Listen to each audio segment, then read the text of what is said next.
السلام علیکم، فیض news bulletin کے ساتھ میں ہوں زاہد مرزا۔ سب سے پہلے ایک نظر اب تک کی خبروں پر۔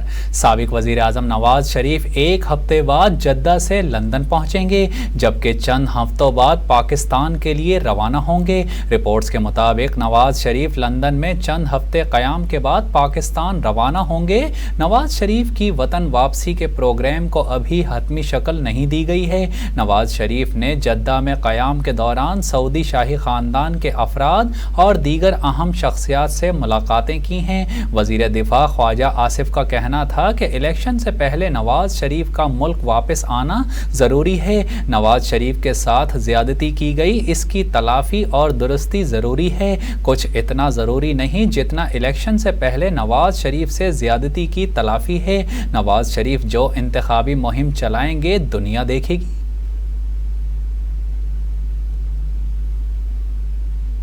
احتساب عدالت نے منی لانڈرنگ ریفرنس میں شہباز شریف اور حمزہ شہباز کو بری کر دیا۔ رپورٹس کے مطابق وزیر اعظم شہباز شریف، حمزہ شہباز اور نصرت شہباز سمیت دیگر ملزمان کے خلاف اس کیس کی انکوائری 2018 سے چل رہی تھی اور اس کا ریفرنس اگست 2020 میں دائر کیا گیا تھا۔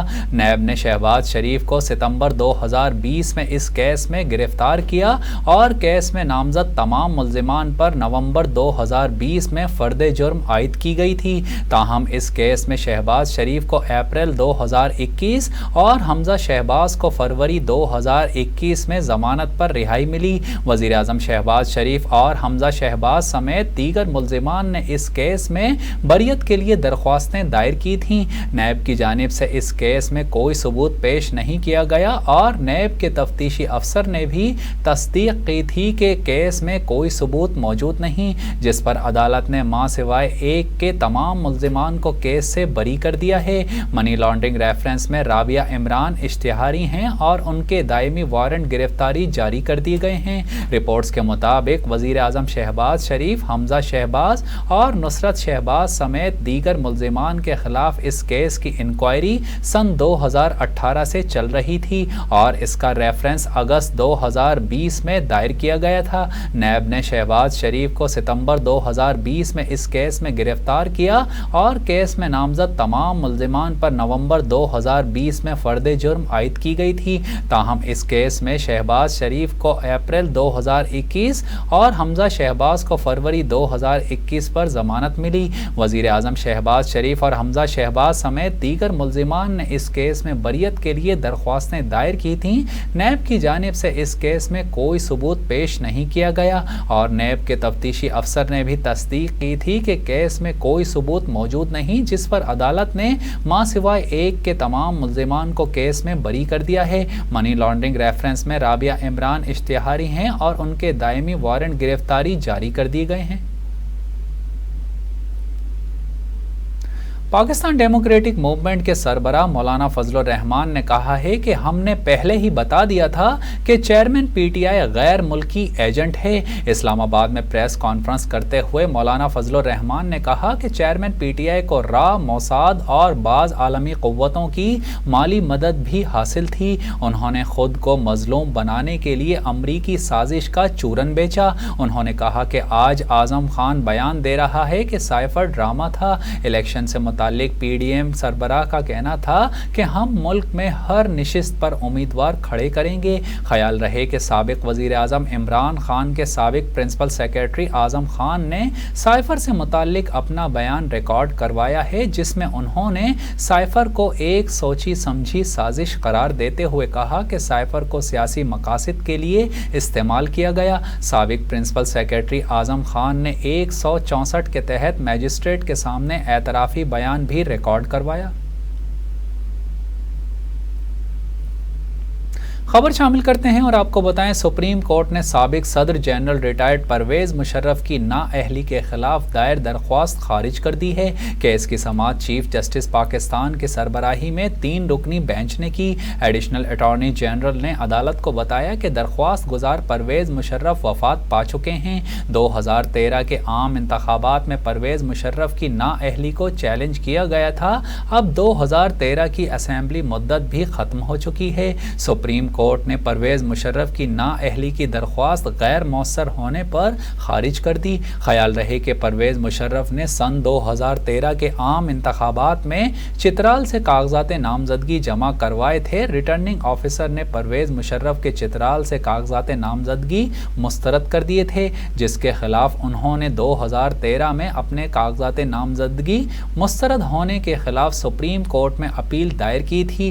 10 سال قبل دائر کی گئی اپیل پرویز مشرف کے انتقال کے 5 ماہ بعد رواں ماہ 14 جولائی کو سپریم کورٹ میں سماعت کے لیے مقرر کی گئی تھی۔ یاد رہے کہ سابق صدر جنرل ریٹائرڈ پرویز مشرف رواں برس 5 فروری کو طویل علالت کے بعد بیرون ملک میں انتقال کر گئے تھے۔ وفاقی وزارت داخلہ نے محرم الحرام کے دوران ملک بھر میں فوج تعینات کرنے کا فیصلہ کیا ہے۔ وزارت داخلہ نے چاروں صوبوں سمیت گلگت بلتستان اور آزاد کشمیر حکومت کو مراسلہ بھی بھیج دیا ہے۔ وزارت داخلہ نے آرٹیکل 245 کے تحت ملک بھر میں فوج تعینات کرنے کا فیصلہ کیا ہے۔ یہ فیصلہ چاروں صوبوں کی درخواست پر کیا گیا ہے۔ محرم الحرام کے دوران تمام جلوسوں اور اجتماعات کی سیکیورٹی پاک فوج کے ذمہ بھی ہوگی۔ پولیس کے ساتھ پاک فوج اور دیگر قانون نافذ کرنے والے ادارے سیکیورٹی کے فرائض سر انجام دیں گے۔ ملک میں فوج تعینات کرنے کا فیصلہ ملک کی موجودہ سیکیورٹی صورتحال کے پیش نظر کیا گیا ہے۔